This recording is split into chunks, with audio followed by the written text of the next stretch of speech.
Hello, I'm here with Saul Bitran. He's our newly appointed concertmaster with Unitas Ensemble, and for this particular concert of the season, he will be our featured soloist. He will be playing the two seasons of the Caribbean Tropics by Venezuelan composer Paul Desennes. So, hi Saul, I'm really Hello. happy for you to be here. Thank you. I'm very happy too.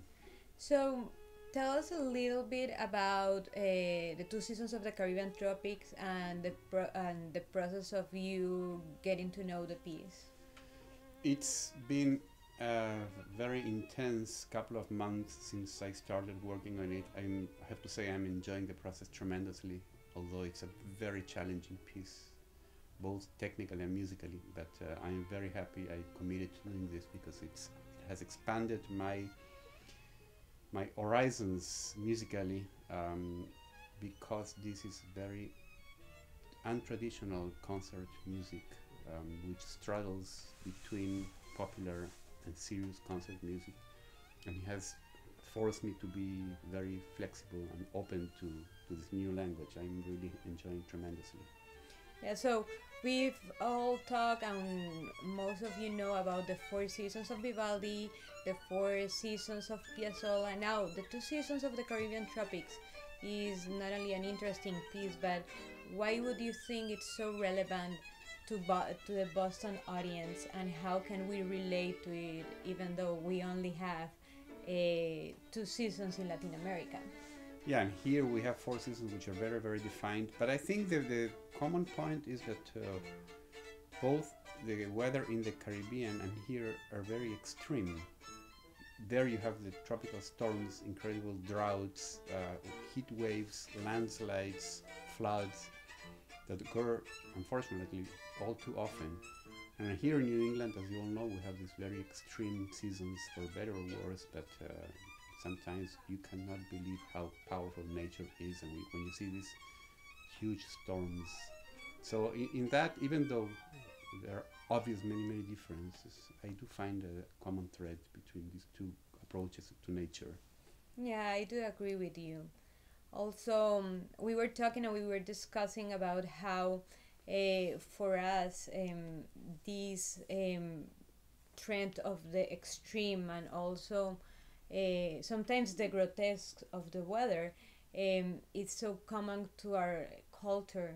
But for Americans, could be even like for North Americans or for people who are not familiarized with weather or Latin American culture, these can be incredibly engaging and called like magical realism. But for us, it's just reality. Exactly, Which exactly. is The whole thing of the label of magical realism, I don't think was created by a Latin American, because that's our reality.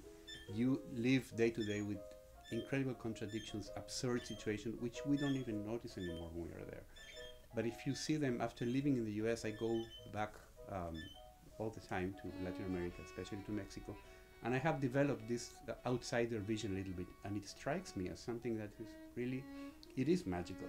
And I think this piece captures that, because it's the European Western training that we all get in Latin America, tinted with these flavors that are unique, absolutely unique, that sometimes create situations that are ridiculously grotesque, and this music portrays them so well. It's really a masterpiece in that sense. yeah, I do agree. Also, there are colors in this music that I think doesn't like exist in the palette. So that's how it's so relevant to have it and to showcase it in the And city. that also what makes it so difficult, because these are not things that we have been trained to do. I'm thinking about the metrics, for example. Most of the pieces in 5, 5/8, 5/4, but it's not really a 5, because if you hear the Latin American popular tradition, especially in Venezuela, when most of the popular music is in 5, it's like 5.5, really. Yeah. And here, well, Paul Desennes tried to translate that into a Western musical notation, and I'm trying to give it that extra kick that's not written in the score. I have worked with Paul, and the best way for me to get that is when he started to sing for me. And then I realized what he wants. It's not that, those little things that cannot be written. I'm trying to milk them and see if we can, and I'm sure with your help, because you're a fantastic conductor, we're going to give that spice to the music. The music is really challenging, and I find the score, like, when I start listening, it was so natural to me. I felt completely drawn and completely familiarized, but then I saw the score and I said, what I got myself into. It's going to be a lot of fun. I'm looking forward to it. Yeah.